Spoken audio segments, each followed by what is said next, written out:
Hey there. It's been a while.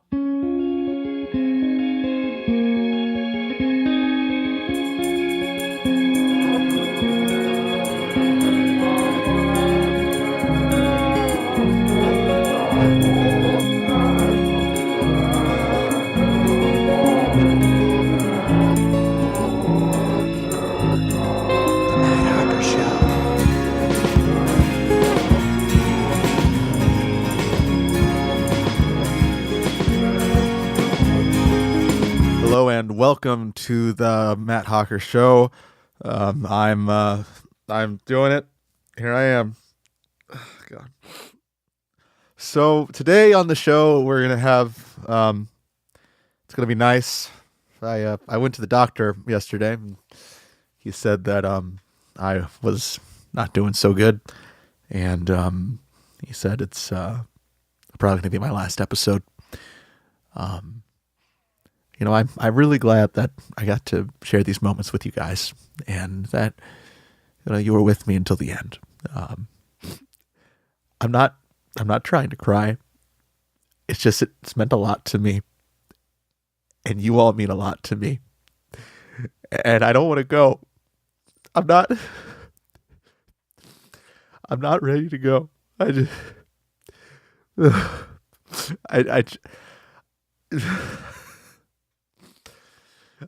just I can't die yet. I don't want to die. I don't want to die. I don't want to die.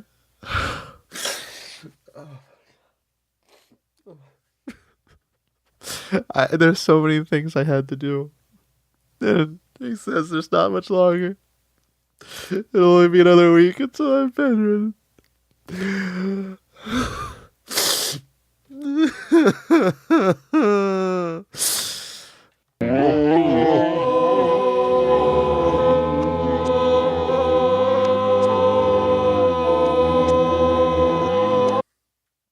A long, long time ago, in a Matt Hawker far away, a spleen was under a little splat. A car had driven over him, his head had spun, and his ankles did spin.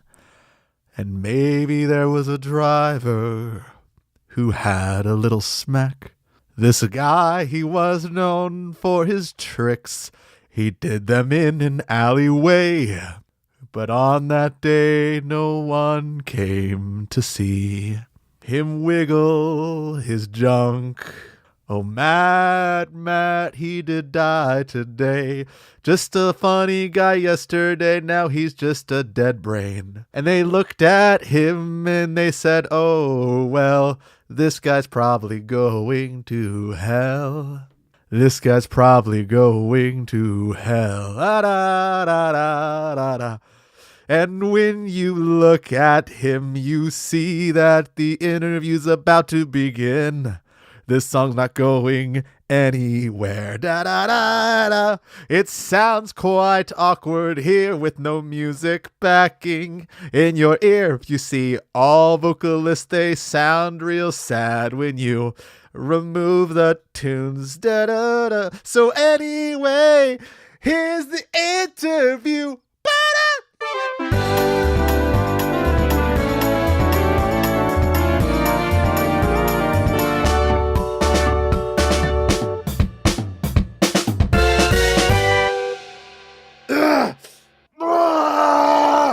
Hey there, welcome to the Matt Hawker Show. How are you doing tonight? I'm doing all right. Feeling pretty good. Feeling froggy. Froggy? Well, that's reptilian or amphibian. It's mammalian. No. Why are you a pretty frog? sure it's not mammalian. I've never seen nipples on a frog. Although to be fair, I've never looked all that closely. I have touched many a frog nipple in my time. Now, that's just what I'm about. I'm not trying to suggest anything. I'm just saying, like I've seen frogs. I've seen frog nipples. I've done it all. Hey, I'm But not judging. Some people, you got to get your kicks one way or another. And if it's with frog nipples, I mean, that's just life. I've kicked some frog nipples. I'm going to be real with you. But, this isn't about me. This is about you. What are you about? What do you do? What's your thing? What's your story? What am I about? Well, I don't know. I mean, I was born on the open Kansas highway underneath. Shut up, Mom! Sorry, my mom was being rude. Oh, God. I'm sorry. Go ahead. Yeah, underneath the open Kansas sky. It was a stormy night, and apparently I just came out screaming and shaking my fist at the sky. That's what I've been told. I don't really remember it all that well. A lot of my early memories are very fuzzy, and I think it's because of a witch, but I don't really have any proof of that. So, well, Megan, that is fascinating. So I actually, speaking of everything you just said, I actually have a listener submitted message, a letter that was delivered to me a couple days ago just for you. I want to go ahead and read this for you, just so I make sure I have this out here. Hold on, here we go. All right, so Megan, Julia, age 53, writes, I want to be a very berry, big and red and like a cherry. How do you feel about that? What's your response? Chase your dreams, chase your bliss, live your life, be your truth. Oh, that's great. Can you use that in a different sentence? Can you say that differently, please, for the audience? Well, first, family, yourself. Well, I got to say that really wasn't what the audience was looking for tonight. We're going to have to take away 2 points from the interview. If you lose 2 more points from this, you will be removed from the interview for the rest of the evening. I'm really sorry about that. It's not really something that it's not my responsibility. I don't take any. All right, look, we'll just move on. Let's just say that didn't happen. All right, here's next question. This is for your more sensitive side of your humanity. How do we prevent ourselves from succumbing to the temptations of our Lord and Savior Jesus Christ? Go ahead. Well, I mean, what I learned in DARE in 5th grade is you just say, "No, care. Jesus, Mom." Sorry, I'm really sorry. My mom was being really rude just then. What was that? I said you got to just say no, Jesus. I don't think so. That's what they taught me in DARE in 5th grade. They said you're supposed to, if Jesus offers you a cigarette and says, "Do you want to smoke this?" You're supposed to say, "The only smoking I do is fools like you on the b-ball court." That's what a cop told us. On the 7th day, God created marijuana, and I just wanted to say to all the kids out there, do not smoke the marijuana. That's just a little bit I had for them. I'm just going to be real with you. I wear propeller hats. I've been doing this for a couple years now. And I've been trying to find out, ways I might be able to stop wearing these hats. That's brave of you to admit that. And I support you. I've been struggling with this one for a while. Do you have any input on not wearing propeller hats? Have you tried sawing it off your head? I like it when the little fan spins, and it's really fun. It just spins and it goes wee wee like that.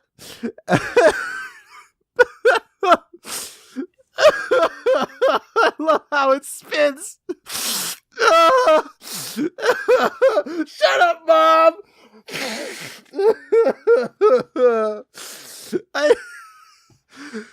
I just what do I do? I lost all my money in propeller hats. But I'm saving. Okay, you gotta take a deep breath. The first thing you gotta do is take a deep breath. The next thing you gotta do is take the deep breath, and then have you taken the deep breath? I took a breath. Okay, you might need to take another, maybe one more real good deep breath. That was a solid breath. That was A+. Megan, I'm feeling a lot better. Thank you for the help there.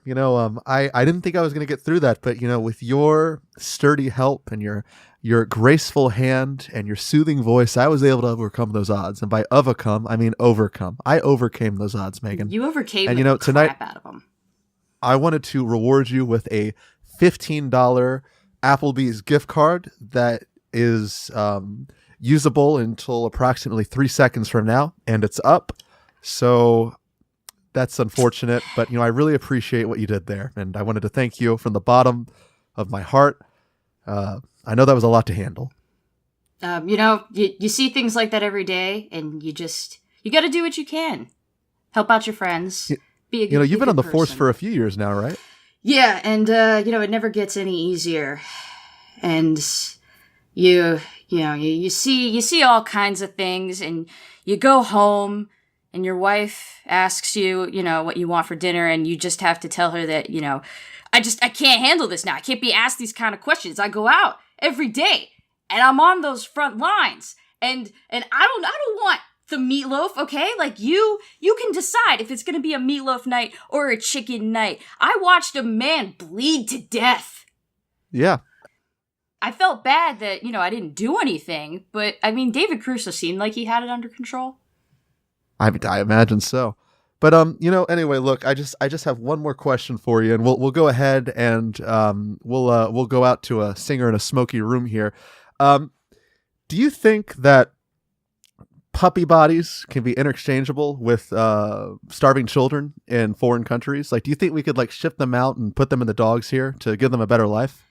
It depends on how sharp the scalpels are and how finely tuned the instruments would be in order to complete this process. I feel like it's largely dependent on them. Oh, Jesus Christ. Mom, what are you doing in here? Uh-oh. Mom, why do you have that? Mom! Ah! Yes!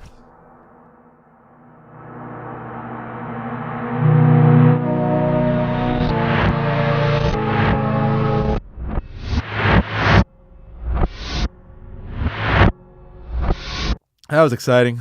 That was a good time. I've been reading lately, and that's been cool. I learned to read a couple years ago. I was taught by my old friend Wally. That's right, Wally. You haven't heard of this character before on the show. He's a new one. I just came up with him. I didn't though. He's real. But I just came up with it. And he taught me how to read. Wally the Willing, they called him. You see, Wally was a bit of a court jester, if you will. He traveled from kingdom to kingdom, reading to kings and queens and transsexuals and beyond that. And so that was his thing. That's what he did. He read to celebrities, Wallace and Gromit, Wile E. Coyote, the RuPaul of RuPaul's Drag Race, the celebrities, the big shots. And so when he was done doing that, he decided to settle down, and that's when I came across him. I opened the door and I took my hood off, and there he was sitting, reading a book, reading The Little Rainbow That Could. And I asked him, Wally, I need to know what that rainbow can do. And he looked at me and he said, Matt, I can teach you. I can show you what the rainbow can do. And so Wally and I began to read. It was a journey like no other. And for a while, it was good. It was peaceful. It was long-lasting. I had never felt so happy in my life. But then, something happened. Something changed in Wally. All of that good in him, all of that pure literary energy became something twisted. You see, Wally had always wanted to read bigger books, stronger books, books that nobody else could comprehend. And so one day, Wally picked up the old book. The oldest book of all, the Elder Book. And when he opened it, he saw things that not even I can quantify on a comedic, parodic chat with you, the listener. Wally lost his mind. He became twisted and malformed. His legs bent forward. His knees bent back. His fingers grew fingers. Wally had become something I could not comprehend any longer. So I killed Wally with my 12-gauge shotgun, and I buried him beneath the earth. But little did I know that Wally would become a tree. A rainbow tree. All those little fingers became pages upon pages.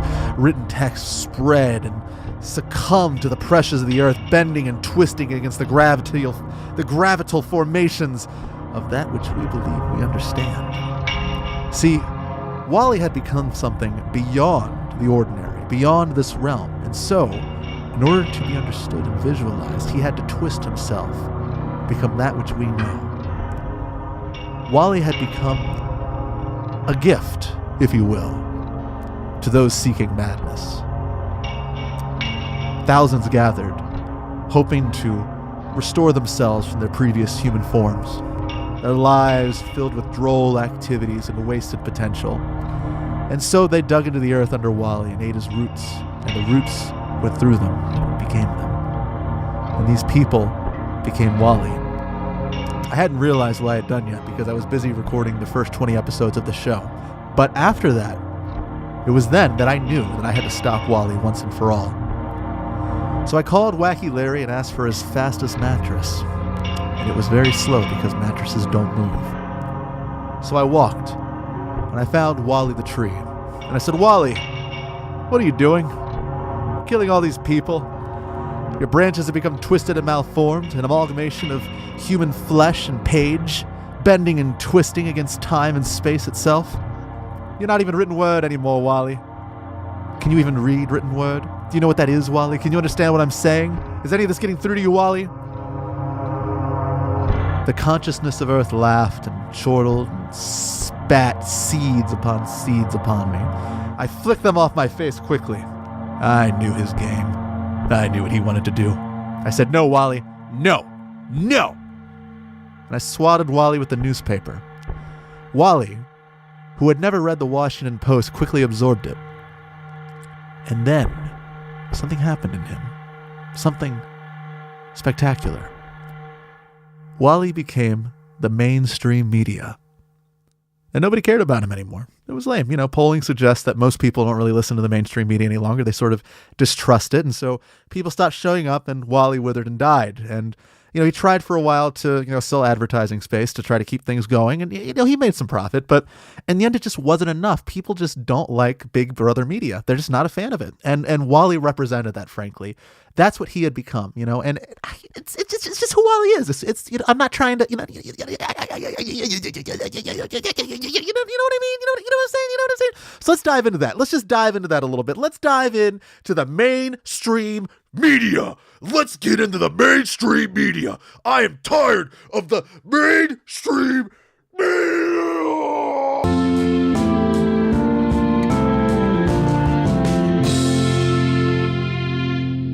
Well, today's been a fun day. I had a lot of laughs, a lot of cries, a lot of tears. The human scope of emotion is something worthwhile. It's something that we all try to be and see within our day-to-day lives, and it's something that I think can be nice from time to time. It's not that I think that it's bad. I just sometimes when you burp, you think it's a cry or a laugh or a joke or a mad. Not everything's a mad. So if you feel the mad in you, just, let it out however you can. If you burp, cool. If you poop, whatever. Our human emotions are tied to the excrement we release from our bodies. And so it's important that every day we release a little of that excrement. Put it somewhere safe for someone to find. Maybe a friend or a family member. For birthday parties especially, put it in a box. Give it to someone you care about. Have you ever given anyone shit in a box before? because if you haven't, you should. It's amazing. I get shit every year from my close friends and family. They send it to me, piles and piles of it, and I just roll around in it and I swim in it. It's fun. It's a good time. I'm not one to deny their shit. And so I want to thank all of them out there. And, if you're listening to this, thank you for the shit pile that you send me every year. Your gifts are awful and disgusting, and I hate them. But they're great. They're nice. They're a lovely time, and I think they make me a little better, personally. I don't know for sure. I'm not a whiz kid. I'm not a wizard child. That's okay. More people have made more money off whiz kids than I could ever make, frankly. I don't like wizards. I think they're ridiculous. I think they're a little silly. I think they're kind of dumb, but not like dumb in an ableist way. Just sort of dumb in if you took the B and made it a P, it would be dump, and they're just a dump. And that's today's theme is trash and poop. Those are the themes of today, and now you know. Also, today's episode is brought to you by the number 36. That's exciting. Anyway, today's episode was brought to you by The Matt Hawker Show. I'm advertising on my own episode because that's it. That's all I got. I'm sorry. That's all I can do. Oh, God. This is awkward. No, please support me on the pager. Let's dive into that, shall we? You can support diving on Twitter, twitter.com. Hawker Show.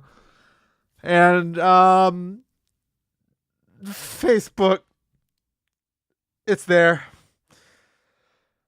Oh, my Podchaser, you'll give me a review. It's all there. It's all there, man. Just get in there and let it happen. Let it rain down your sides. Let it dig into your toe spaces. Just let it go everywhere. This is the end of the episode. This is your end of the episode made for you guys. I do this for you. I dive into it every day. Every minute is just another minute of me diving deeper and deeper and deeper and deeper and deeper into it. Just diving endlessly. I'm an endless dive, folks. Let's just dive into it. I just want to dive. Just dive into it. Dive. Please let me dive. Oh, I just want to dive into it. Dive into it.